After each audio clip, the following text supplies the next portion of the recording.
di bumi, di tanah, di laut, dan di udara ada masalah korupsi. Tidak, Bapak. Justru kami perlu seorang penegak hukum seperti Bapak. Halo teman-teman, selamat datang kembali di channel YouTube saya Mentormind ID. Selanjutnya kita akan beranjak ke cawapres setelah ini, yaitu Pak Muhaimin Iskandar. Assalamualaikum warahmatullahi wabarakatuh. Selamat malam, salam sejahtera untuk kita semua. Harusnya saya bicara pada debat yang pertama, tapi hari ini saya sungguh bersyukur akhirnya bisa bertemu. Tapi jangan salah paham, bukan karena saya ambisi jadi presiden, tapi karena saya punya pelajaran yang penting selama saya berjuang di politik. Pada bagian pertama ini, Caimin berusaha untuk membangun storytelling dengan menceritakan pengalamannya. Apa itu? Saya menyaksikan dan menjadi bagian dari adanya pemerintah yang memiliki kewenangan mutlak, terutama pimpinan tertinggi, untuk bisa menghadirkan keadilan dan kemakmuran rakyat. Inilah yang disebut sebagai selepet, menjadi bagian dari kewenangan untuk menghadirkan kemakmuran dan keadilan. Selepet itu seperti sarung yang saya bawa ini. Pak Muhaimin menggunakan bahasa selepet ini sebenarnya sebagai bagian dari perumpamaan. Bisa di kalangan santri, bisa membangunkan yang tidur, menggerakkan yang loyo, mengingatkan yang lalai. Membangunkan yang tidur, menggerakkan yang loyo, dan mengingatkan yang lalai. Ini penggunaan teknik rule of three. Alhamdulillah, Gusti Allah memberi kesempatan saya untuk bersama-sama Mas Anies yang memiliki pemikiran yang sama untuk terwujudnya perubahan dan perbaikan. Bahkan kami berdua seperti botol dengan tutupnya. Seperti botol dengan tutupnya. Ini adalah penggunaan perumpamaan lagi yang digunakan oleh Caimin. Jangan salah, selepet itu disrupsi. Disrupsi itu adalah awal dari perubahan. Bayangkan, 100 orang Indonesia kekayaannya di atas 100 juta jumlah penduduk Indonesia. Artinya Caimin membawa data di sini tentang 100 orang kekayaannya. Ini adalah memang untuk meyakinkan penonton dengan argumen-argumen logis. di keadaan yang tidak adil ini harus kita selepet. Kita juga harus punya keyakinan bahwa 100 orang yang kaya ini kita pajakin bersamaan dengan kita turunkan pajak kelas menengah di Indonesia. Hari ini cabai mahal, telur mahal, beras mahal, barang-barang mahal. Repetisi yang digunakan oleh Caimin ini untuk benar-benar menekankan tentang barang-barang yang mahal. Jadi diulang-ulang tentang kata mahal. Tengkulak jahat, mafia, penguasai dan merajalela di mana-mana.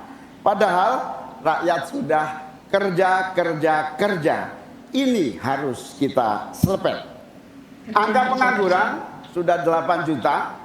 80 juta memang bekerja, tetapi Caimin juga membawa angka pengangguran ini untuk penggunaan data sebagai argumen logis supaya untuk mengajak audiens berpikir lebih rasional. sektor informal, mereka tidak mendapatkan penghasilan yang pasti dan bahkan dompetnya dipastikan tipis.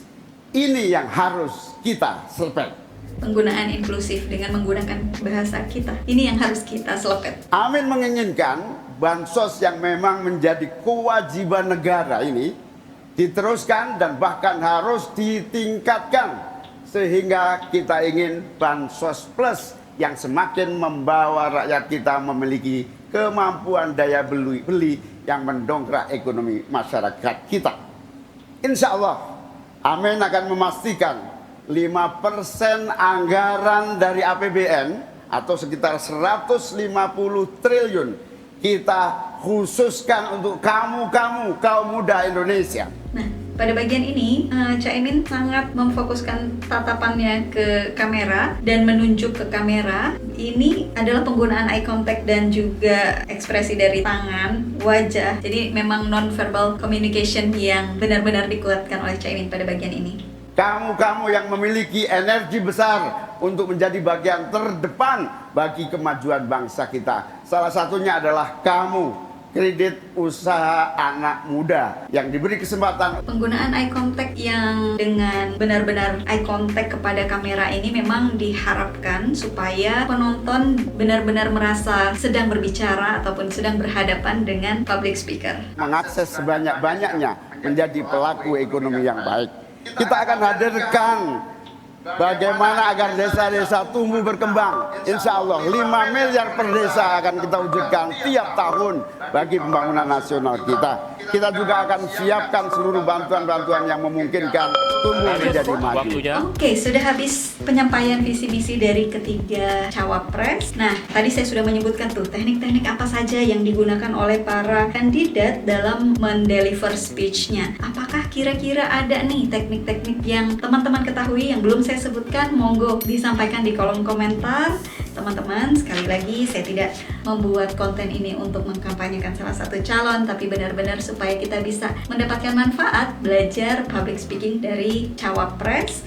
Dari video ini semoga teman-teman juga terinspirasi. Mungkin teman-teman akan melihat ada satu kandidat yang sebelumnya tidak terlalu meyakinkan ketika berbicara, tetapi di sesi penyampaian visi dan misi ini terlihat sangat percaya diri dan menyampaikan gagasan dengan bagus, dengan baik, dengan teknik public speaking yang baik. Itu karena apa, teman-teman? Karena komunikasi ini dapat dilatih dan dapat dipelajari. Jadi kalau teman-teman saat ini merasa teman-teman masih kurang mampu dalam mendeliver public speaking yang baik, gak usah khawatir. Kita semua bisa belajar tentang public speaking ini. Kita dilahirkan dengan kemampuan untuk ngomong, untuk bicara, tapi belum tentu nih bisa public speaking dengan baik. Nah, jadi jangan pernah berhenti untuk belajar. Meskipun public speaking adalah sebuah hal yang sangat krusial dimiliki oleh seorang leader, tetapi tentunya ini bukan satu-satunya. Saya selalu ingin mengingatkan bahwa kita harus melihat track record, integritas, dan juga visi besar mereka terhadap negara